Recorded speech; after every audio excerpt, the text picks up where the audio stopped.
Galit na sinambit ni Mr. Zhang kay Yang Chen na. Isang hamak na ride-hailing driver lang pero ang galing mo manggulo. Dahil lang gusto mong makuha si Lian Yun, pinag-away mo ang dalawang pamilya. Sumabad din si Joe Bin, galit na galit. Tama siya, Mr. Zhang. Lahat ng to kasalanan niya. Huwag mo na siyang pakinggan, turuan mo ng leksyon. Dahil sa mga pangungutya nila at sa malapelikulang aktingan ni Zhang, napuno na rin si Yang Chen. Wala kang karapatang kausapin ako. Tawagin mo ang iyong ama, siya ang kakausapin ko. Nagalit si Mr. Zhang. Ano, ganyan ka magsalita, hindi ako mapakaliriyan. Ayoko sanang gumamit ng dahas, pero mukhang kailangan na. Sana naiintindihan mo ang prinsipyo niyan. Sa likod, nahihiyang kausapin at sabihin ni Pu Chunhua ang kanyang naiisip kay Mr. Zhang. Sa isip niya, sinabi niya na Mr. Zhang, kilala mo ba kung sino ang kaaway mo? Huwag mong subukan na ilagay ang sarili mo sa gulo. Habang nagsasanab puwersa ang dalawa, sinabi dito ni Joe Bin na, napakayabang mo, paano mo nagagawang maging bastos sa kanya?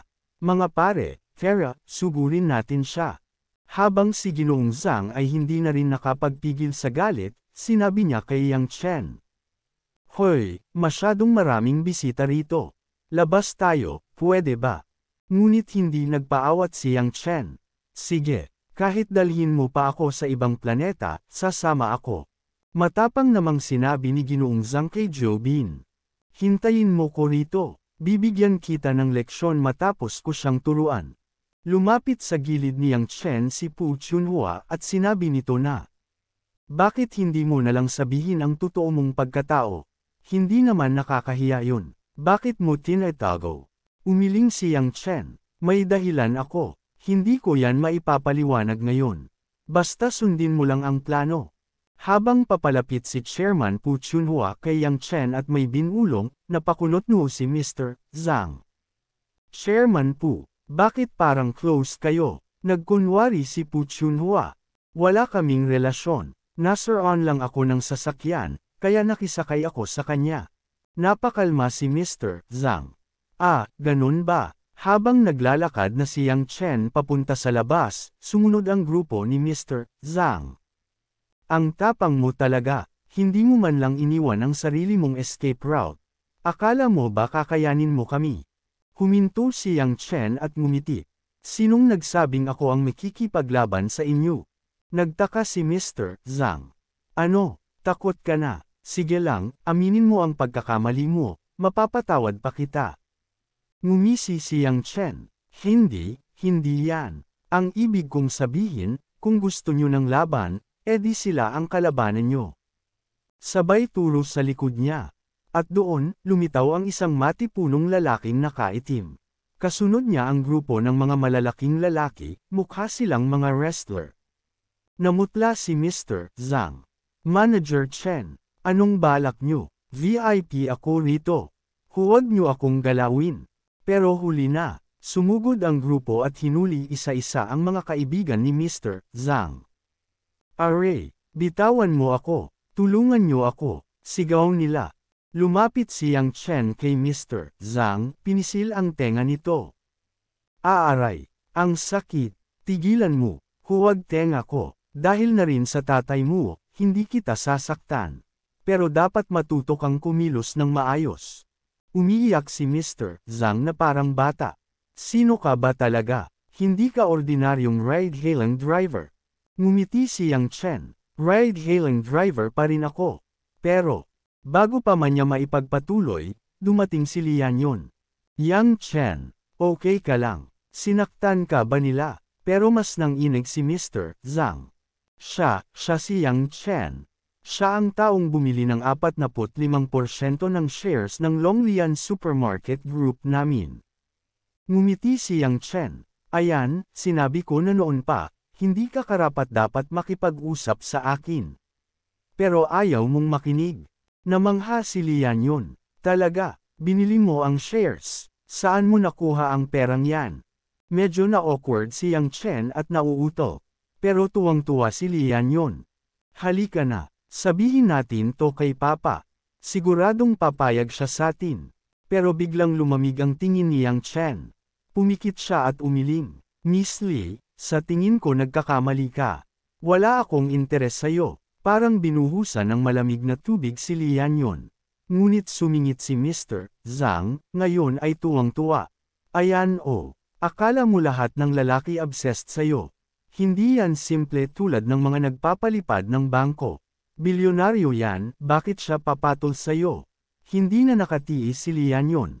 Tumahimik ka nga, walang kwenta mga sinasabi mo.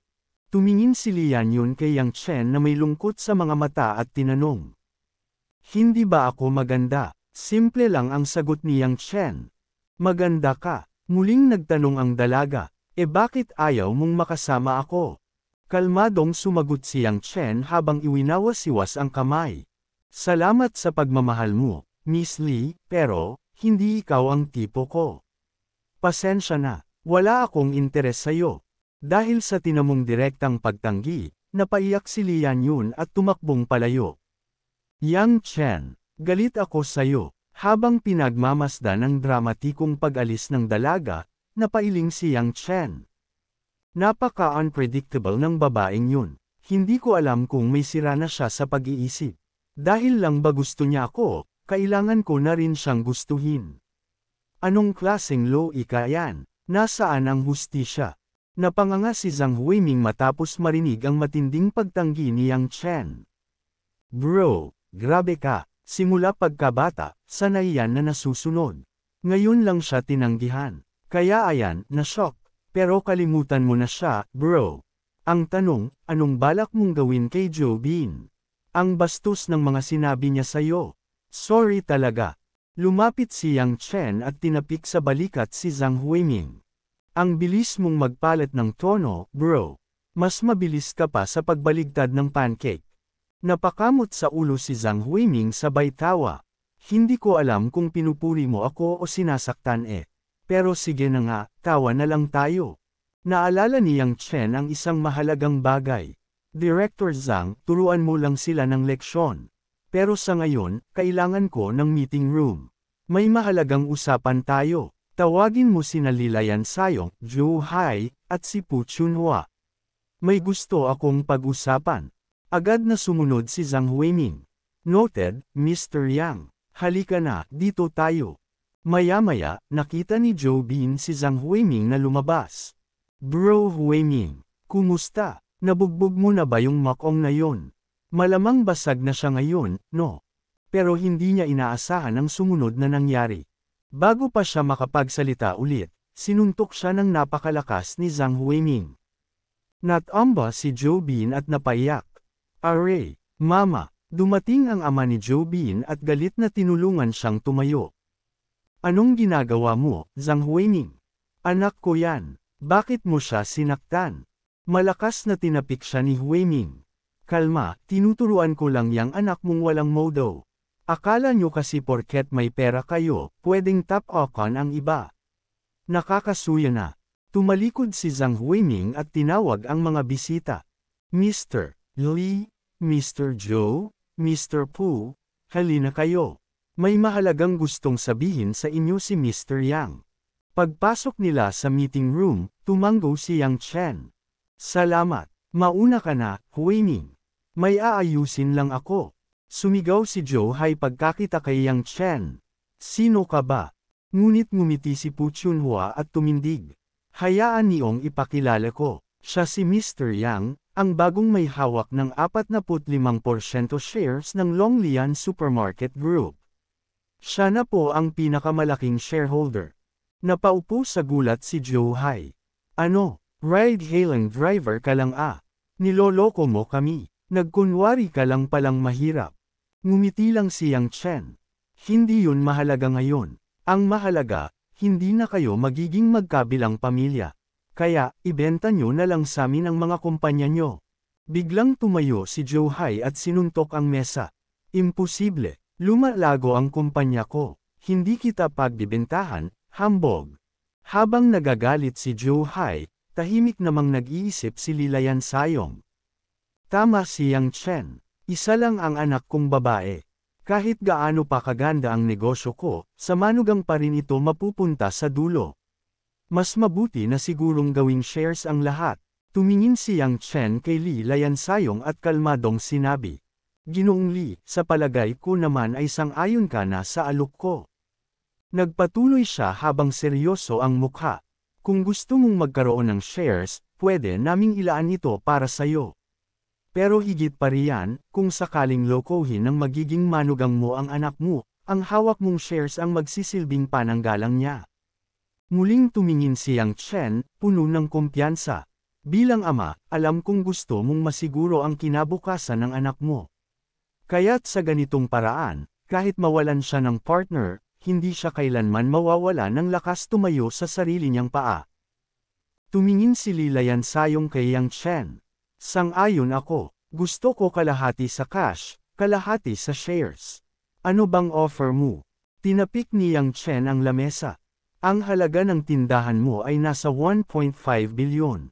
Bibigyan kita ng 800 million cash, at ang natitirang 700 million, ibibigay ko sayo bilang shares, 2 per share.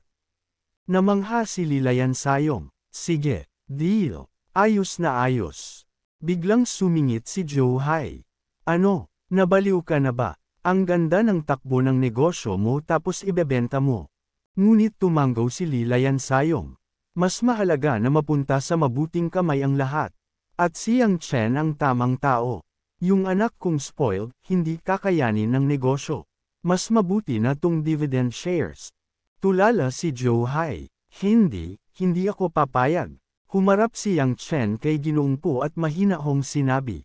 Mr. Pu, maaari bang sandali muna kayong lumabas ni Mr. Lee? Gusto ko sanang makausap ng masinsinan si Mr. Joe. Magiliw na tumanggaw si Mr. Pu, at agad na sumang-ayon. Sige po, Mr. Yang. Walang problema, ngunit si Mr. Joe ay nanatiling matigas. Itinaas niya ang isang daliri habang marahang ipinapagalaw ito, isang tahasang pahiwatig na hindi siya kailanman papayag. Walang pag-aalinlangan niyang sinabi kay Yang Chen. Huwag mo nang aksayahin ang oras mo sa akin. Hindi ko ibebenta ang kumpanya ko. Kahit kailan. Ngunit hindi na tinag si Yang Chen. Pumikit lamang siya ng saglit at sa kanyang isipan ay tinawag ang kanyang sistema. Lumabas ang system lady. Ano ang kailangan mo, host? Pwede ko na bang gamitin ang forced acquisition sa Binhai Import and Export Trading Company? Confirm. Ia-activate na ang half-price forced acquisition ding. Tagumpay. Ang pag-aari ay legal ng kay Mr. Yang. Ngumiti si Yang Chen at tumingin kay Joe Hai. Kaya mo pa ba, Mr. Joe? Bibigyan kita ng panahon para mag-isip. Benta mo na bago pa mahuli ang lahat. Biglang lamambat ang matanda at halos magmakaawa. Sige na. Ibebenta ko na. 1 billion ang halaga ng kumpanya ko, pero dahil sincere ako, okay na sa akin ang 500 million lang.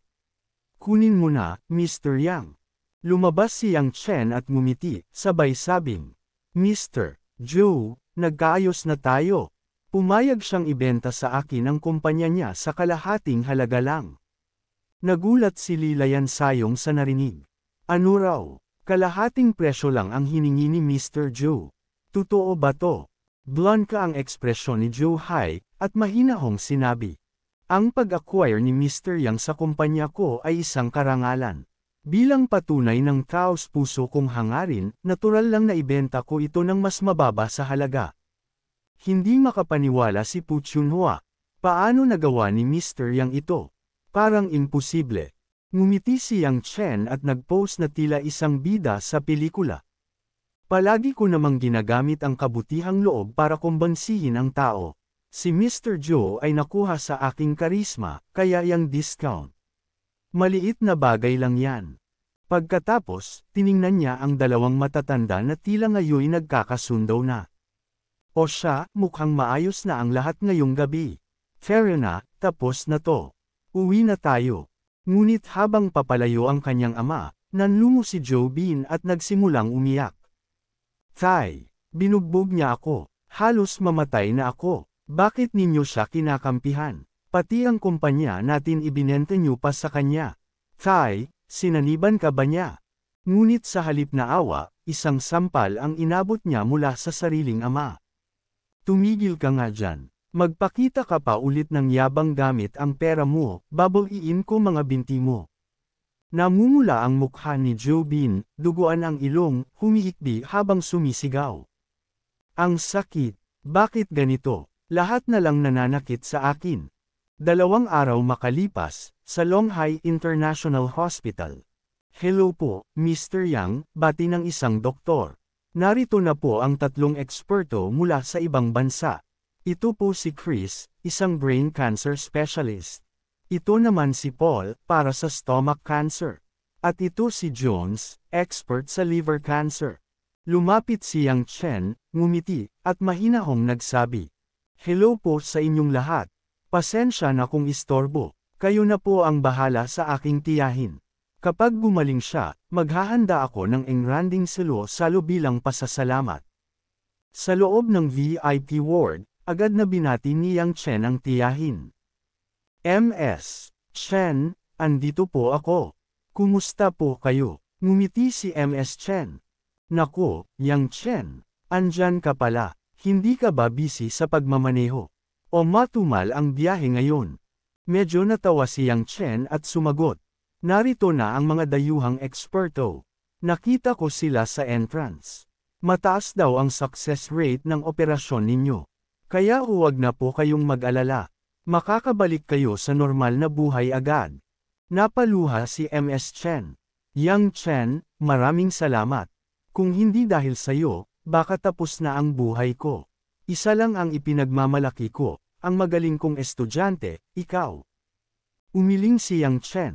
Ms. Chen, si Yani ang tunay ninyong karangalan. Habang nag-uusap sila, isang napakagandang nurse ang biglang pumasok. Nagsalita ang nurse. Ms. Chen, magsisimula na po tayo sa susunod na bahagi ng inyong gamutan. Paki-fill out po itong form. Habang nakatitig sa kanya ang nurse, iniisip nito. Ang gwapo naman nito. Anak kaya siya ni Ms. Chen. May girlfriend na kaya siya. Parang mas pogi pa siya sa mga artista. Hindi mapigilan ni Ms. Chen ang mapansin iyon. Nurse Cheng, paano ko ba pupunan to? Wala pa ring tugon. Tinawag niya ulit, mga 80 beses. Sorry po. Naisip ko lang, iba. Napatawa si Ms. Chen. Wala na kasi akong bahay, dagdag niya. Ibenta ko yung bahay ko sa Sioux City para pampagamot. Nakatira lang ako ngayon sa ospital. Tinanong siya ng nurse. Wala po ba kayong inuupahang bahay ngayon? Sumagot si Ms. Chen. Wala. Sa dorm po nakatira ang anak ko, kaya dito na lang ako. Nagtaka si Yang Chen. Miss Nurse, bakit parang iniimbestigahan niyo naman ang address? Sagot ng nurse. Para po yan sa future home visits. Pinakamainam na serbisyo ang layunin ng aming ospital. Napangiti si Yang Chen.